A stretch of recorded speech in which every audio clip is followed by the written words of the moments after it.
ವಿದ್ಯಾರ್ಥಿಗಳೇ, ಇವತ್ತು ನಾವು ಸಮಾಜ ವಿಜ್ಞಾನ ವಿಷಯದ ಭೂಗೋಳಶಾಸ್ತ್ರ ವಿಭಾಗದ ಕರ್ನಾಟಕದಲ್ಲಿ ಸಾರಿಗೆ ವ್ಯವಸ್ಥೆ, ಈ ಸಾರಿಗೆ ವ್ಯವಸ್ಥೆ ಬಗ್ಗೆ ನಾವು ನೋಡ್ತೀವಿ. ನೀವು 9ನೇ ತರಗತಿಯಲ್ಲಿ ಮಾತ್ರ ನೀವು ಕರ್ನಾಟಕದ ಸಾರಿಗೆ ವ್ಯವಸ್ಥೆ ನೋಡ್ತೀರಿ. ಮುಂದಿನ ಬಾರಿ SLC ನೀವು ಭಾರತದಲ್ಲಿ ಸಾರಿಗೆ ವ್ಯವಸ್ಥೆ, ಸಾರಿಗೆ ಸಂಪರ್ಕ ಅಂತ ಇಲ್ಲಿ ಸಾರಿಗೆ ವ್ಯವಸ್ಥೆ ತಿಳ್ಕೊಳ್ಳೋದಕ್ಕಿಂತ ಮೊದಲು ಸಾರಿಗೆ ಅಂದ್ರೆ ಏನು ಅಂತ ಫಸ್ಟ್ ನಾವು ಸಾರಿಗೆ ಅನ್ನೋ ಪದ ಕೇಳಿದ್ದೀರಾ? ಎಲ್ಲಿ ಕೇಳಿದಿರಿ? ಬಸ್ಸಿಗೆ ಏನಂತ ಇರುತ್ತೆ?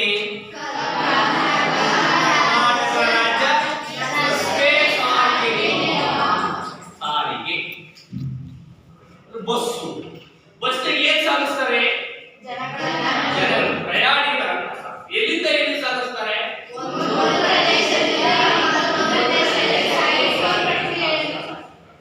ಬಸ್. ಇನ್ನ ವ್ಯಾನ್ಗಳು, ಗೂಡ್ಸ್ ವ್ಯಾನ್ಗಳು, ಅವುಗಳಿಗೆ ಏನ್ ಸಾಗಿಸ್ತಾರೆ? ವಸ್ತುಗಳನ್ನ, ಪ್ರಾಣಿಗಳನ್ನ ಸಾಗಿಸ್ತಾರೆ. ಚುಂಚನಕಟ್ಟೆ ಜಾಗ ಬುಧವಾರ ದನಕರುಗಳನ್ನ ದುಡ್ಕೊಂಬರಲ್ಲ, ಪ್ರಾಣಿಗಳನ್ನ.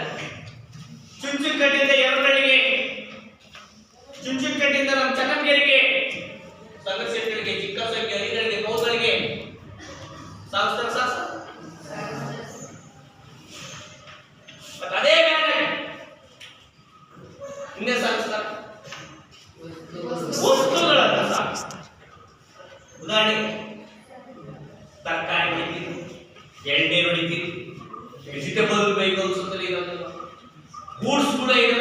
ನಮ್ಮ ಪ್ರೈವೇಟ್ ಆಗಿ ಗೊಬ್ಬರ ಹಾಕಿ ಬರಮ್ಮ, ರೇಷನ್ ಹಾಕಿ ಬರಮ್ಮ.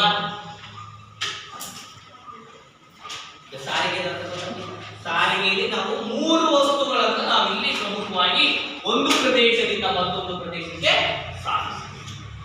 ಒಂದು ಜನ, 2 3 ಎಲ್ಲಿದೆ?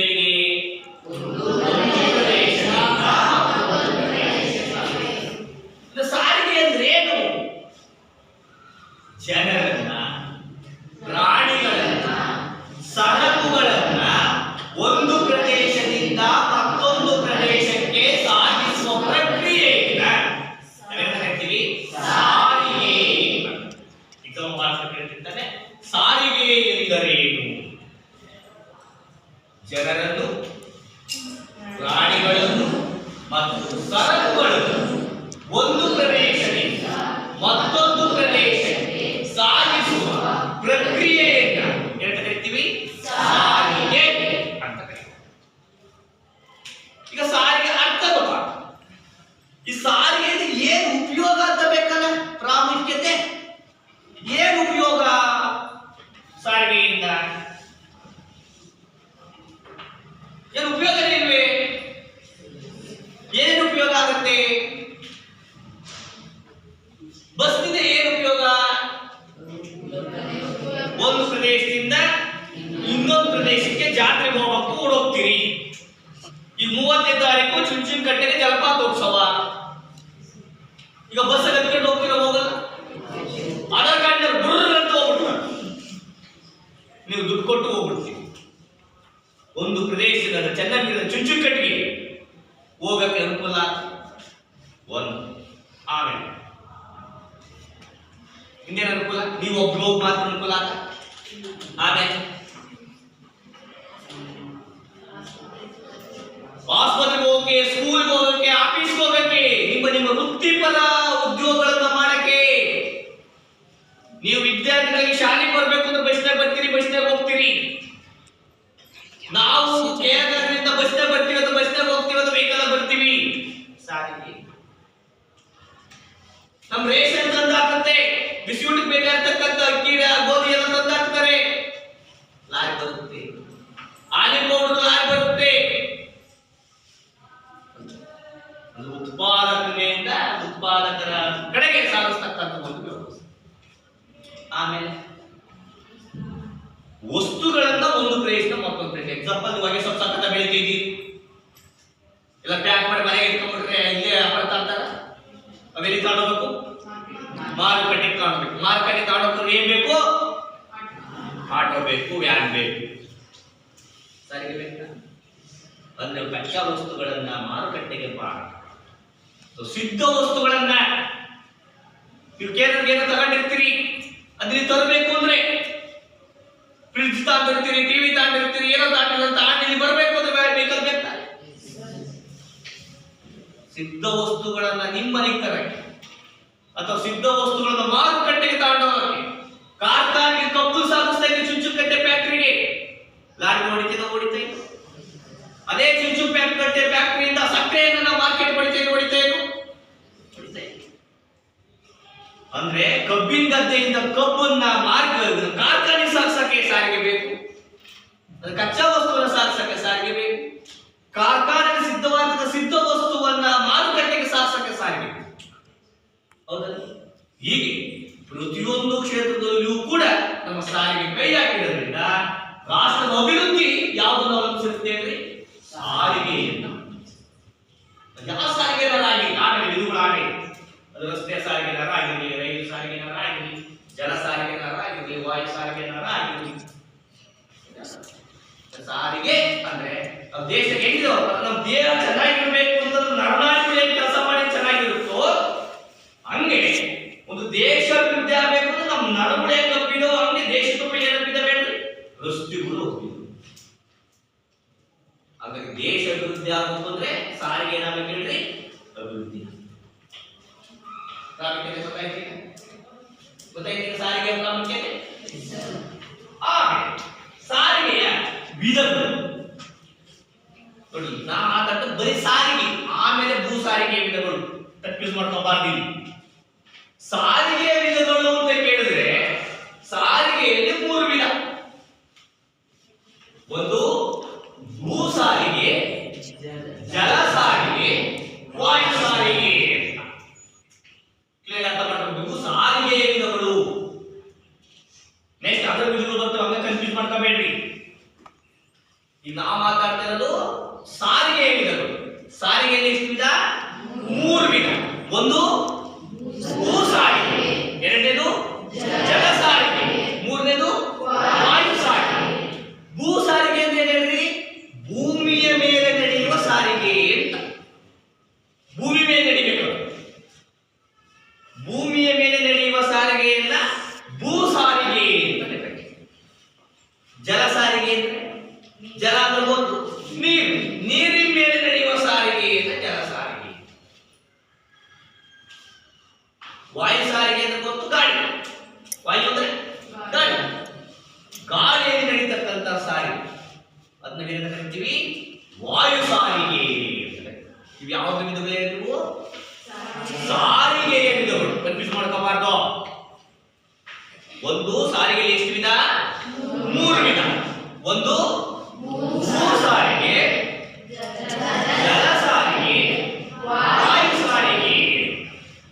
ಅಂದ್ರೆ ಭೂ ಸಾರಿಗೆ ಅಂದ್ರೆ ಏನು? ಭೂಮಿಯ ಮೇಲೆ ನಡೆಯುವ ಸಾರಿಗೆಯನ್ನ ಭೂ ಸಾರಿಗೆ ಅಂತ ಕರೀತಾರೆ. ಜಲ ಸಾರಿಗೆ ಅಂದ್ರೆ ನೀರಿನ ಮೇಲೆ ನಡೆಯುವ ಸಾರಿಗೆಯನ್ನ ಜಲ ಸಾರಿಗೆ. ವಾಯು ಸಾರಿಗೆ ಅಂದ್ರೆ ಗಾಳಿಯಲ್ಲಿ ನಡೀತಕ್ಕಂಥ ಸಾರಿಗೆ. ಯಾವ್ದು ವಿಧ? ಸಾರಿಗೆಯ ವಿಧ. ಎಕ್ಸಾಮ್ ಕ್ಲೀನ್ ಅರ್ಥ ಮಾಡ್ಕೋಬೇಕು. ಅಲ್ಲಿ ಸಾರಿಗೆಯ ವಿಧ ಕೇಳಿದನು, ಭೂ ಸಾರಿಗೆಯ ವಿಧ ಕೇಳಿದನು, ಜಲ ಸಾರಿಗೆಯ ವಿಧ ಕೇಳಿದನು, ವಾಯು ಸಾರಿಗೆಯ ವಿಧ ಕೇಳಿದನು ಅಂತ. ಮತ್ತೆ ಅದೇ ವಿಧಗಳು ಬರೋದ್ರಿಂದ ವಿಧಗಳು ಅಂದ ತಕ್ಷಣ ಯಾವುದ್ರ ವಿಧ ಅಂತ ಫಸ್ಟ್ ನೋಡ್ಬೇಕು. ಈಗ ಫಸ್ಟ್ ವಿಧ ಯಾವ್ದು ಕಾಣಿದೆ ನಾವು? ಸಾರಿಗೆ. ಸಾರಿಗೆಯಲ್ಲಿ ಎಷ್ಟು ವಿಧ? 3 ವಿಧ. ಒಂದು ಭೂ ಸಾರಿಗೆ, ಜಲ ಸಾರಿಗೆ, ವಾಯು ಸಾರಿಗೆ. ಈಗ ಮೊದಲಾಗಿ ಭೂ ಸಾರಿಗೆ ಕಾಣುತ್ತೆ.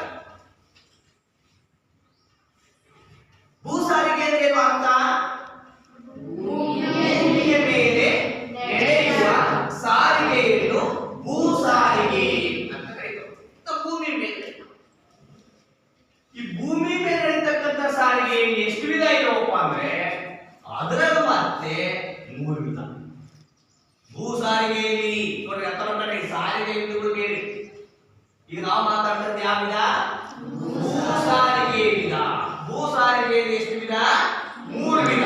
ಒಂದು ರಸ್ತೆಗಳು, ಇನ್ನೊಂದು ರೈಲು ಮಾರ್ಗ, ರಸ್ತೆ ಮಾರ್ಗ, ರೈಲು ಮಾರ್ಗ ಮತ್ತು ಕಾಲುವೆ ಮಾರ್ಗ.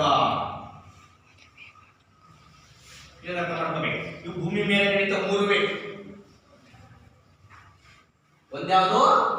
ರಸ್ತೆ ಮಾರ್ಗ, ಇನ್ನೊಂದು ರೈಲು ಮಾರ್ಗ, ಮತ್ತೊಂದು ಕಾಲುವೆ ಮಾರ್ಗ. ಯಾವ ವಿಧಗಳು? ಸಾರಿಗೆ ವಿಧಗಳು. ನೋಡಿ ಸಾರಿಗೆ ವಿಧಗಳಲ್ಲ ಇವು. ಎಕ್ಸಾಮ್ ಬಹಳ ಜನ ಇಲ್ಲೇ ಹೇಳ್ಬಿಟ್ಟಾಗ ಸಾರಿಗೆ ವಿಧಗಳು ಅಂದ್ರೆ ಅವು ಮೂರು ಬೇರೆ. ಭೂ ಸಾರಿಗೆ, ಜಲ ಸಾರಿಗೆ, ವಾಯು ಸಾರಿಗೆ. ಭೂ ಸಾರಿಗೆ ವಿಧಗಳು ಅಂತ ಎಕ್ಸಾಮ್ ಕೇಳಿದ್ರೆ ಅದ ಮತ್ತೆ ಮೂರು ಯಾವ್ಯಾವು? ರಸ್ತೆ ಸಾರಿಗೆ, ರೈಲು ಸಾರಿಗೆ, ಕೊಳವೆ ಮಾರ್ಗ. ಈಗ ನಾವು ವಿಧಗಳು ನೋಡ್ಕೊಂಡು ಆಗ ರಸ್ತೆ ಮಾಡ್ತಾರೆ. ಅದೇ ರೀತಿ ಜಲಮಾರ್ಗ ಅಂದ್ರೇನು? ನೀರಿನ ಮೇಲೆ ನಡೆಯುವ ಸಾರಿಗೆ. ಅದ್ರದ್ದು ಮತ್ತೆ ಎರಡು ವಿಧ ಇದೆ. ಯಾವುದು? ಕರಾವಳಿ ಜಲ ಸಾರಿಗೆ, ಸಾಗರ ಸಾರಿಗೆ. ಕರಾವಳಿ ಸಾರಿಗೆ, ಸಾಗರ ಜಲ ಸಾರಿಗೆ. ಕರಾವಳಿ ಸಾರಿಗೆ ಅಂದ್ರೆ ಏನಪ್ಪ ಅಂದ್ರೆ ಈ ಮೂರು ಕಡೆ ನೀರು ಇದ್ದಾರೆ. ಈ ಕರಾವಳಿ ತೀರದಲ್ಲೇ ನಮ್ಮ ಸಾರಿಗೆ ಆಗಬೇಕು. ಬೀಚ್ ದಡದಾಗೆ ಓಡಾಡೋದು ಕರಾವಳಿ ಸಾರಿಗೆ. ಇಲ್ಲಿ ಬಾಂಬೆ, ಬೊಂಬಾಯಿ, ಬೊಂಬಾಯಿಂದ ಗೋವಾ, ಗೋವಾದಿಂದ ಮಂಗಳೂರು, ಕೊಚ್ಚಿನು, ಹಿಂಗೆ ವಿಶಾಖಪಟ್ಟಣ, ಕಲ್ಕತ್ತಾ, ಹಿಂಗೆ ಇಲ್ಲೇ ಓಡಾಡೋದು ನೀರಿನ. ಇದನ್ನ ನಾವು ಎಂತ ಸಾರಿಗೆ ಅಂತ ಕರಿತೀವಿ? ಎಂತ ಜಲ ಸಾರಿಗೆ? ಕರಾವಳಿ ಜಲ ಸಾರಿಗೆ. ಯಾಕೆ ಇದನ್ನ ಕರಾವಳಿ ಜಲ ಸಾರಿಗೆ ಅಂತ ಕರಿತೀವಿ ಹೇಳ್ರಿ? ಇದು ಇಲ್ಲಿ ನಡೆಯದೆ ಎಲ್ಲಿ ಹೇಳ್ರಿ?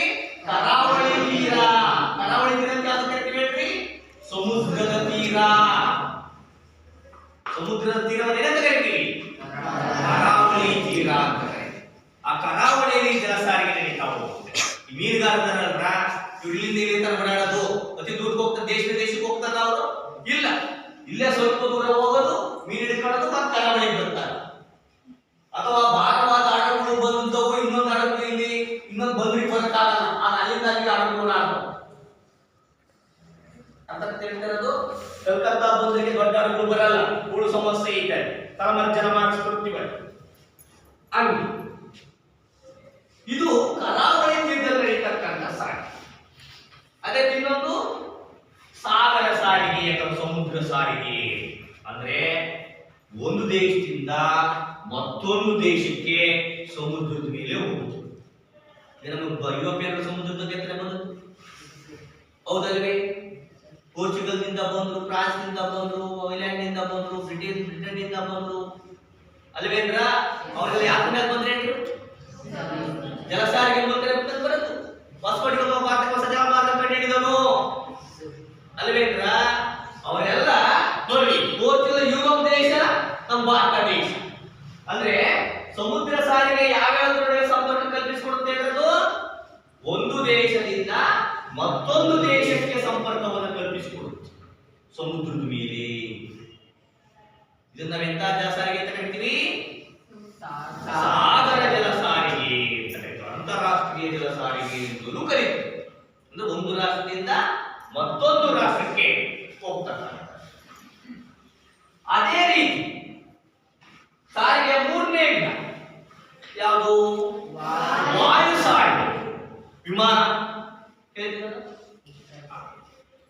ಈ ವಾಯು ಸಾರಿಗೆನೂ ಕೂಡ ಎಷ್ಟು ವಿಧ? ಎರಡು. ಒಂದು ಆಂತರಿಕ ವಾಯು ಸಾರಿಗೆ, ಇನ್ನೊಂದು ಅಂತಾರಾಷ್ಟ್ರೀಯ ವಾಯು ಸಾರಿಗೆ. ವಾಯು ಸಾರಿಗೆ ಎಷ್ಟು ವಿಧ? ಎರಡು ವಿಧ.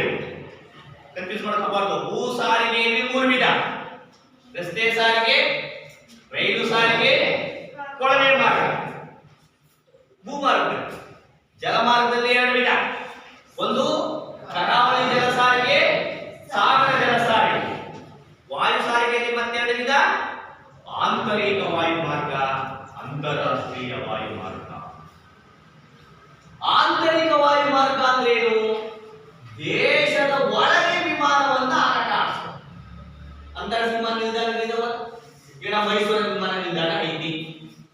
ಹೌದಲ್ವೇ? ಮೈಸೂರಿನಿಂದ ಮತ್ತೆ ಬೆಂಗಳೂರು ವಿಮಾನ ನಿಲ್ದಾಣ ಐತೆ ಅಂತ ಕೆಂಪೇಗೌಡ ಏರ್ಪೋರ್ಟ್ ಐತೆ. ಈಗ ಮೈಸೂರಿನಿಂದ ನಾವು ಬೆಂಗಳೂರಿಗೆ ವಿಮಾನ ಹೋದ್ರೆ ಅದೆಂತ ವಾಯು ಸಾರಿಗೆ? ಆಂತರಿಕ ವಾಯು ಸಾರಿಗೆ. ಅಂದ್ರೆ ದೇಶದ ಒಳಗಡೆ ಹೋಗ್ತಿದ್ದೀವಿ. ಮತ್ತೆ ಬೆಂಗಳೂರಿಂದ ಡೆಲ್ಲಿಗೆ ಹೋದ್ವಿ, ಎಂತ ವಾಯು ಸಾರಿಗೆ? ಆಂತರಿಕ ವಾಯು ಸಾರಿಗೆ. ಡೆಲ್ಲಿಯಿಂದ ಮತ್ತೆ ಬಾಂಬೆ ಬಂದ್ವಿ, ಆಂತರಿಕ ವಾಯು ಮಾರ್ಗ. ಬಾಂಬೆಯಿಂದ ಮತ್ತೆ ಕಲ್ಕತ್ತಾ ಹೋದ್ವಿ, ಆಂತರಿಕ. ನಮ್ಮ ದೇಶ ಒಳಗಡೆ ಸುತ್ತರಿತಿದ್ದೀವಿ. ಇಲ್ಲ, ಈಗ ಬಾಂಬೆ ಟಿಕೆಟ್ ತಗೊಂಡು ಇಂಗ್ಲೆಂಡ್ ಹೋಗ್ತಾ ಇದ್ದೀವಿ. ಇದು ಯಾವ ವಾಯು? ಅಂತಾರಾಷ್ಟ್ರೀಯ ವಾಯು ಮಾರ್ಗ. ಅಂದ್ರೆ ದೇಶದ ಒಳಗಡೆ ಸಂಚರಿಸತಕ್ಕಂತ ವಾಯು ಮಾರ್ಗವನ್ನ ಆಂತರಿಕ ವಾಯು ಮಾರ್ಗ ಅಂತ ಕರೀತೀವಿ. ದೇಶಗಳ ನಡುವೆ ನಡೆಯತಕ್ಕಂಥ ವಾಯು ಮಾರ್ಗವನ್ನ ಅಂತಾರಾಷ್ಟ್ರೀಯ ವಾಯು ಮಾರ್ಗ ಅಂತ ಕರೀತೀವಿ. ಅರ್ಥತೆ ಹೇಳ್ತಿರೋದು ಇಷ್ಟು ಬರೀ ಯಾವ ವಿಧಗಳು ಹೇಳ್ತಾ ಮಾತಾಡಿದ್ವಿ? ಬರೀ ಈಗ ಸಾರಿಗೆಯ ವಿಧಗಳು.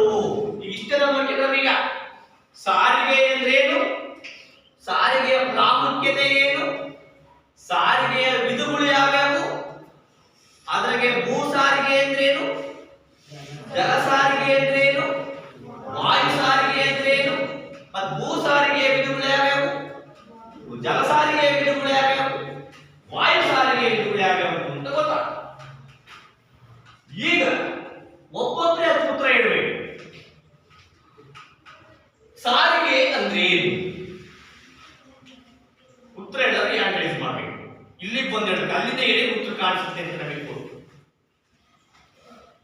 ಬಟ್ ನಾನು ಯಾರಿಗೆ ಕೇಳ್ತಾ ಬಂದಿಲ್ಲ ಹೇಳ್ಬೇಕು. ಸಾರಿಗೆ ಎಂದರೇನು ಕಿನೆ ಕೇಳಿಸ್ಕೋಬೇಕು. ಜನರನ್ನು, ಪ್ರಾಣಿಗಳನ್ನು ಮತ್ತು ಸರಕುಗಳನ್ನು ಒಂದು ಪ್ರದೇಶದಿಂದ ಮತ್ತೊಂದು ಪ್ರದೇಶಕ್ಕೆ ಸಾಗಾಣಿಕೆಯ ಪ್ರಕ್ರಿಯೆಯನ್ನು ಸಾರಿಗೆ ಎಂದು ಕರೆಯುತ್ತೇವೆ. ಸರಿನಾ? ತಪ್ಪಳವೇ ನೋಡೋಣ.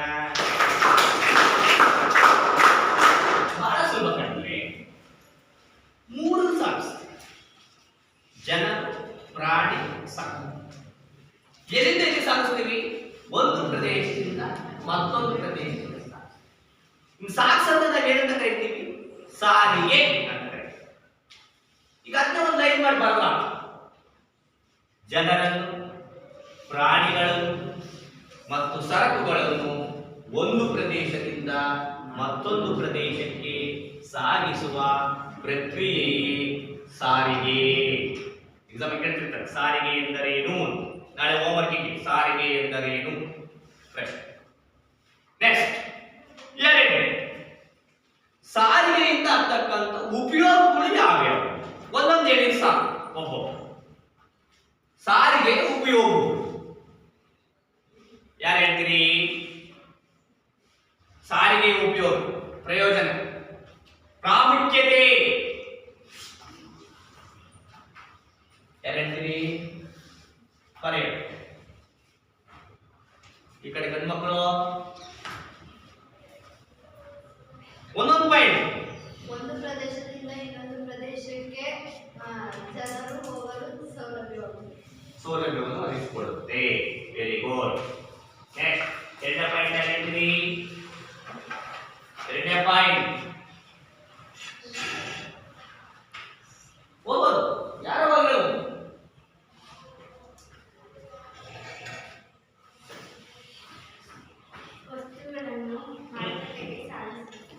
ವಸ್ತುಗಳನ್ನು ಮಾರುಕಟ್ಟೆಗೆ ಸಾಗಿಸಲು ಸಾರಿಗೆ ಅನುಕೂಲ.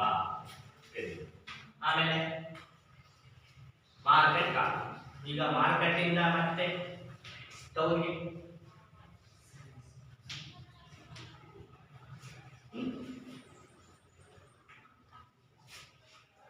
ಸರಿ. ಈ ಸಾರಿಗೆ ಅಂದ್ರೆ ಏನಾದ್ರು ಪ್ರಾಮುಖ್ಯತೆ ಗೊತ್ತಾಯಿತು. ಈಗ ಸಾರಿಗೆಯ ವಿಧಗಳು ಇದನ್ನ ಅರ್ಥ ಮಾಡ್ಕೋಬೇಕು. ಸಾರಿಗೆಯ ವಿಧಗಳು ಯಾವುವು ಅಂತ ಯಾರು ಹೇಳ್ತೀರಿ? ಈ ಕಡೆ ಬರ್ತಿಲ್ಲ. ಸಾರಿಗೆ ವಿಧಗಳು ಹೇಳಪ್ಪ. ಭೂ ಸಾರಿಗೆ, ಜಲ ಸಾರಿಗೆ, ವಾಯು ಸಾರಿಗೆ. ಸಾರಿಗೆ ಎಷ್ಟು ವಿಧ? 3 ವಿಧ. ಯಾವ್ಯಾವು? ಭೂಸಾರಿಗೆ, ಜಲ ಸಾರಿಗೆ, ವಾಯು ಸಾರಿಗೆ. ವಾಯು ಸಾರಿಗೆ. ಪಡೆ ಚಪ್ಪಳೆಯ. ನೆಕ್ಸ್ಟ್, ಭೂ ಸಾರಿಗೆ ಅಂದ್ರೆ ಏನು? ಈ ಕಡೆ ಗಂಡು ಮಕ್ಕಳು ಹೇಳ್ಬೇಕು. ಈ 3 ನೀವು ಭೂ ಸಾರಿಗೆ ಎಂದರೇನು, ಜಲ ಸಾರಿಗೆ ಎಂದರೇನು, ವಾಯು ಸಾರಿಗೆ ಎಂದರೇನು? ಯಾಕಂದ್ರೆ 3 ಉತ್ತರ ಕೊಟ್ಟು ಹೋಗಿದಾರ. ಹೌದಾ ಇಲ್ಲ? ಈಗ 3 ನಿಮ್ಮ ನೋಡೋಣ ಯಾರು ಬಂದು ಹೇಳ್ತೀವಿ. ಆ 3ರಲ್ಲಿ ಯಾವ್ದಾದ್ರು ಒಂದು ಹೇಳೋದು. ಭೂ ಸಾರಿಗೆ ಅಂದ್ರೆ ಏನು, ಜಲ ಸಾರಿಗೆ ಅಂದ್ರೆ ಏನು, ವಾಯು ಸಾರಿಗೆ ಅಂದ್ರೆ ಏನು ಅಂತ ಬರೀ ಬೇಗ ಬೇಗ ಬೇಗ ಹೋಗ್ಬೇಕು. ಭೂಮಿಯ ಮೇಲೆ ನಡೆಯುವ ಸಾರಿಗೆಯನ್ನು ಭೂ ಸಾರಿಗೆ ಎನ್ನುತ್ತಾರೆ. Very good. ಒಬ್ಬೆದಾದ ತನಕ ಒಂದು ಕುರಿ ಬಿದ್ರೆ ಸಾಕು. ನೀರಿನ ಮೇಲೆ ನಡೆಯುವ ಸಾರಿಗೆಯನ್ನು ಜಲ ಸಾರಿಗೆ. Very good. ನೋಡ್ ನೋಡ್ ನೋಡ್ ಎಬ್ಬರಿಸದೇನೆ ಹೆಂಗ್ ಮಾಡ್ತಾರೆ ಈಗ. ಸಾರಿಗೆ ಮೇಲೆ ನಡೆಯುವ ಸಾರಿಗೆಯನ್ನು ವಾಯು ಸಾರಿಗೆ. Very good. ಮತ್ತೆ ತಪ್ಪಾಳೆ ಮತ್ತೆ ಈಗ ಇಷ್ಟೇ ಕಂಡ್ರೆ ಬಹಳ ಸುಲಭ. ಫಸ್ಟ್ ವಿಧಗಳು ಅರ್ಥ ಮಾಡ್ಕೋಬೇಕು. ಭೂ ಸಾರಿಗೆ, ಜಲ ಸಾರಿಗೆ, ವಾಯು ಸಾರಿಗೆ. ಸರಿನಾ? ಭೂಮಿ ಮೇಲೆ ನಡೆಯೋದು ಭೂ ಸಾರಿಗೆ, ನೀರಿನ ಮೇಲೆ ನಡೆಯೋದು ಜಲ ಸಾರಿಗೆ, ಗಾಳಿಯಲ್ಲಿ ನಡೆಯೋದು ಭೂ ಜಲ ವಾಯು. ಈಗ ಭೂ ಸಾರಿಗೆ ವಿಧಗಳು, ಜಲ ಸಾರಿಗೆ ವಿಧಗಳು, ವಾಯು ಸಾರಿಗೆ ವಿಧಗಳು. ಹೆಣ್ಮಕ್ಳು ಬಿಟ್ಕೊಡದ ಆ 3 ಹೆಣ್ಮಕ್ಳಿಗೆ ಭೂ ಸಾರಿಗೆ ವಿಧಗಳನ್ನ ಒಬ್ರು ಹೇಳಬೇಕು, ಜಲ ಸಾರಿಗೆ ವಿಧಗಳನ್ನ ಒಬ್ರು ಹೇಳಬೇಕು, ವಾಯು ಸಾರಿಗೆ ವಿಧಗಳನ್ನ ಒಬ್ರು ಹೇಳಬೇಕು. ಮಕ್ಕಳು ತರ ಭಾಗವಹಿಸಿದ್ರೆ ಬೇಗ ಬೇಗ. ಭೂ ಸಾರಿಗೆಯಲ್ಲಿ 3 ವಿಧ. ಹಾ. ರಸ್ತೆ, ರೈಲು, ಕಾಲುವೆ. Very good. ರಸ್ತೆ ಮಾರ್ಗ, ರೈಲು ಮಾರ್ಗ, ಕಾಲುವೆ ಮಾರ್ಗ. Very good. ಹೊಡಿರಿ. Next, ಜಲ ವಾಯು. ಬೇಗ ಬಂದಿರಬೇಕು. ಎಲ್ಲ ನಮ್ಮ ಗಂಡ್ಮಕ್ಳು ರೆಡಿ ಇದ್ದಾರೆ, ಬಂದ್ಬಿಡ್ತಾರೆ. ನೋಡಿ ಫೈಟ್ ಈಗ. ನೀನ ಬೇಗ ಬರ್ಬೇಕು. ಅಲ್ಲೇಂದ್ರ ಪರವಾಗಿ ಎಸ್ ಆರ್ ಅಂತಂಗೆ. ಜಲ ಸಾರಿಗೆಯಲ್ಲಿ 2 ವಿಧ. ಕರಾವಳಿ ಜಲ ಸಾರಿಗೆ, ಹಾ, ಸಾಗರ ಜಲ ಸಾರಿಗೆ. ಸಾಗರ ಜಲ ಸಾರಿಗೆ. Very good. ವಾಯು. ಅಲ್ಲೇ ಅಲ್ಲೇ ಓ ಯಾರು ಬೇಗ ಯಾರು ಹೋಗ್ತಾರೆ ಅವ್ರಿಗೆ ಅವಕಾಶ. ಆಂತರಿಕ ವಾಯು ಸಾರಿಗೆ, ಅಂತಾರಾಷ್ಟ್ರೀಯ ವಾಯು ಸಾರಿಗೆ. ಹೆಂಗ್ ಹೇಳ್ಬೇಕಂದ್ರ ವಾಯು ಸಾರಿಗೆಯಲ್ಲಿ 2 ವಿಧ. ಆಂತರಿಕ ವಾಯು ಸಾರಿಗೆ, ಅಂತಾರಾಷ್ಟ್ರೀಯ ವಾಯು ಸಾರಿಗೆ. ಹೌದಲ್ವೇ? ಹಾ. ಈಗ ಅದ್ರ ಅರ್ಥ ಹೇಳ್ಬೇಕು.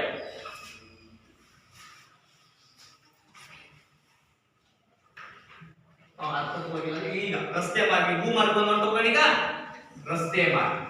ಈಗ ವಿಧಗಳು ಗೊತ್ತಾಗ ಈಗ ಹಾ. ಈಗ ಅದ್ರಾಗೆ ರಸ್ತೆ ಮಾರ್ಗ ಅಷ್ಟೇ ಸ್ಥಾನ ನಮಗೆ. ನೋಡ್ರಿ ಸಾರಿಗೆ ಅಲ್ಲ ಈಗ ಬರೇ ರೋಡು ರಸ್ತೆ. ಈಗ ನಿಮ್ ಪ್ರಕಾರ ರಸ್ತೆ ಅಂದ್ರೆ ಯಾವ ಹೇಳಿ? ನಿಮ್ ಪ್ರಕಾರ ರಸ್ತೆ ಅಂದ್ರೆ ಅವು ಬಸ್ ಓಡಾಡೋ ಅವು ಮಾತ್ರ ರಸ್ತೆ, ವಾಹನ ಓಡಾಡೋ ಮಾತ್ರ ರಸ್ತೆ, ನಾವು ಓಡಾಡೋ ರಸ್ತೆ ಅಲ್ಲ ಅಂತ ಕಂಡಿದ್ದೀರ? ನಿಮ್ಮ ಒಂದು ರೋಡ್ ಐತಿ, ಕಾಲ್ದಾರಿ ಅಂತ ಕರೀತೀರಿ. ಕಾಲುದಾರಿ ನೋಡಲ್ಲಿ ಲೆಗ್ ರೋಡ್ ಅಂತ. ಈ ಹೊಲಗಳಿಗೆ ಮಳಿ ಮಕ್ಕಳಿಗೆ ಗೊತ್ತಿರ್ತಿ, ಹೊಲಗಳ ಮೇಲೆ ಅದೇ ಒಂದು ಆದಾಯ ಮಾಡಿ ಕಾಲ್ದಾರಿ ಸೀದಾ ಹೋಗ್ಬಿಡ್ತೀವಿ. ಇನ್ನು ಬಡ್ಡಿ ಜಾಡು ಅಂತ ಕರಿತೀವಿ, ಕೇಳಿದ್ರ? ಬಡ್ಡಿ ಜಾಡು ಅಂತ ಬರೀ ಬೈಟ್ ಹೋಗಿ ಲೆಗ ಮುಂದೆ ಬೈಟ್ ಹೋಗಿ ಮಾತ್ರ ಜಾಗ ಇರ್ತೀವಿ. ಬಡ್ಡಿ ಹೊಲಗಳು ನೋಡ್ರಿ, ಅದು ಬಡ್ಡಿ ಜಾಡು. ಅದು ರೋಡು. ಅಂದ್ರೆ ಅರ್ಥ ಮಾಡ್ಕೋಬೇಕು. ಇಲ್ಲಿ ರಸ್ತೆ ಅಂದ್ರೆ ನಿಮ್ ಕಾಲ್ದಾರಿನೂ ಸೇರ್ಕೊಂಡಿರುತ್ತೆ, ಅದು ದಾರಿ. ಬಸ್ ಹಿಡಿದು ನೀವು ಮನೆಗೆ ಹೋಗ್ತಿರಲ್ಲ, ಅದು ಕಾಲು. ಹೌದಾ? ನಿಮ್ ಮನೆಯಿಂದ ಪಕ್ಕದ ಮನೆಗೆ ಹೋಗ್ತಿರಲ್ಲ, ಅದು ಕಾಲು. ಈ ಕಾಂಪೌಂಡ್ ಕಟ್ಟಿ ಓಡಾಡಕ್ಕೆ ದಾರಿ ಮಾಡ್ಕೊಂಡಿರ್ತೀನಿ ನೋಡಿ. ಗೇಟ್ ಅಂತವ ರೋಡ್ ಮಾಡ್ಕೊಂಡಿರ್ತೀನಿ. ಹೀಗೆ ಈಗ ಭೂ ಸಾರಿಗೆ ದಾಟಿದೀವಿ. ಭೂ ಸಾರಿಗೆಯಲ್ಲಿ ಯಾವ ಮಾರ್ಗ ನೋಡ್ತಾ ಇದೀವಿ ನಾವೀಗ? ರಸ್ತೆ ಮಾರ್ಗ. ಅದು ಉಪಯೋಗ ಏನು? ಬರೀ ರಸ್ತೆ ಮಾರ್ಗದ ಮಾತ್ರ ಉಪಯೋಗ ಇರಬೇಕು. ಆಗ್ಲೇ ಹೇಳಿದ್ದು ಸಾರಿಗೆ ದಾಟ. ರಸ್ತೆ ಮಾರ್ಗದಿಂದ ಏನೇನು ಅನುಕೂಲ ಅದೇ ನಾನು ಹೇಳ್ತಾನೆ, ನೀವು ಹೇಳ್ತೀರಾ ನೋಡ್ರಿ. ಇಲ್ಲಿ ರಸ್ತೆ ಅಂತಂದ್ರೆ ನಮ್ಮ ವಾಹನ ಓಡಾಡೋ ರಸ್ತೆ ಅಲ್ಲ. ರಸ್ತೆ ನೀವು ಒಂದು ಮನೆಯಿಂದ ಇನ್ನೊಂದು ಮನೆಗೆ ಹೋಗಕ್ಕೆ ಇಲ್ಲಿ ಹೋಗ್ತಿರಲ್ಲ, ಕಾದಾರಿಗೆ ಅಥವಾ ಮನೆ ಸಂದಿಗೆ ಹೋಗಿರ್ತಿರಲ್ಲ, ದಾರಿಯಾಗಿ ಇಟ್ಕೊಂಡ್ರೆ ಸರಿ. ಇಟ್ಕೊಳಕ್ ನೋಡಿ, ನೀವು ಬೇರೆ ಇಟ್ಕೊಳಗೆ ಗಿಡಗಳು ನೀರಾಗ ಓಡಾಡ ಜಾಗ ಮಾಡ್ಕೊಂಡಿರ್ತೀರಿ, ಅಲ್ಲಿ ಓಡಾಡ್ಬಿಟ್ಟು ದಾರಿಯಾಗಿ ಇರ್ತವೆ. ಹೌದಾ? ಅಂದ್ರೆ ಮನೆ ಬಾಗಿಲಿಗೆ ಸೇವೆಯನ್ನ ಕೊಡ್ತಕ್ಕಂಥ ಮಾರ್ಗ ಇದೆ ಅನ್ನೋದು ಯಾವ ಮಾರ್ಗಪ್ಪ ಅಂದ್ರೆ ರಸ್ತೆ. ಈ ಮನೆ ಬಾಗಿಲಿಗೆ ಬಂದು ನಿಂತ್ಕೊಳ್ಳೋದು. ಹೌದಲ್ಲ? ಟ್ರೈನ್ ಬಾಗಿಲು ಬಂದು ನಿಂತ್ಕೊಳ್ಳೋದು, ಬಸ್ ಬಾಗಿಲು ಬಂದು ನಿಂತ್ಕೊಳ್ಳೋದು, ಆಟೋ ಮನೆ ತಕ್ಕೊಂಡು ನಿಂತ್ಕೊಳ್ಳೋದು. ಹೌದಲ್ಲ? ನಿಮ್ ಸೈಕಲ್ ಮನೆ ತಕ್ಕೊಂಡು ನಿಂತ್ಕೊಳ್ಳೋದು, ನಿಮ್ ಬೈಕ್ ಮನೆ ತಕ್ಕೊಂಡು ನಿಂತ್ಕೊಳ್ಳೋದು, ನಿಮ್ ಕಾರ್ ಮನೆ ತಕ್ಕೊಂಡು ನಿಂತ್ಕೊಳ್ಳೋದು.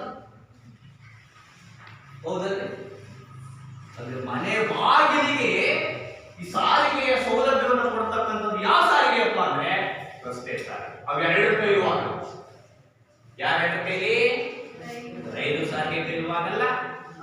ಇನ್ನ ಜಲ ಸಾರಿಗೆ ವಾಯುವಿನ ಮುಟ್ಟಂಗೆ ಇಲ್ಲ, ಬಹಳ ದೂರದವು. ನಾವು ಫ್ಲೈಟ್ ಅಂತ ಹೋಗ್ಬೇಕು ಅಂದ್ರೆ ಎಲ್ಲಿಗೆ ಹೋಗ್ಬೇಕು? ಮೈಸೂರಿಗೆ ಹೋಗ್ಬೇಕು.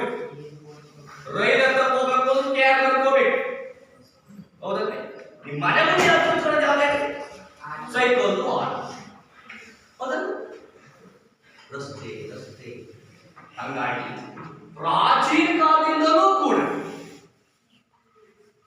ಈ ಸಾರಿಗೆ ಅಂತ ಉಟ್ಕೊಂಡಿದ್ದು ಯಾವ ಸಾರಿಗೆಯಿಂದ? ರಸ್ತೆ ಸಾರಿಗೆ. ಅವೆಲ್ಲ ರೈತರು ಮಕ್ಕಳು. ನಿಮ್ಮ ಹೊಲಕ್ಕೆ ಯಾರು ರೋಡ್ ಮಾಡಿಕೊಡ್ತಾರೆ? ಹೊಲದಿಂದ ಹೋಗ್ಬೋದು. ನೀವು ಓಡಾಡಿದ ಬದುಕುಗಳ ಮೇಲೆ ಓಡಾಡಿದ್ರೆ ದಾರಿ ಆಗಿರ್ತದೆ. ಗದ್ದೆ ದಾಟಿ ಮಾಡೋದು ಗದ್ದೆ ಬದಿ ಮೇಲೆ ಓಡಾಡಿರ್ತೀರಿ. ಗದ್ದೆ ಬದಿ ಮೇಲೆ ಅದೇ ದಾರಿ.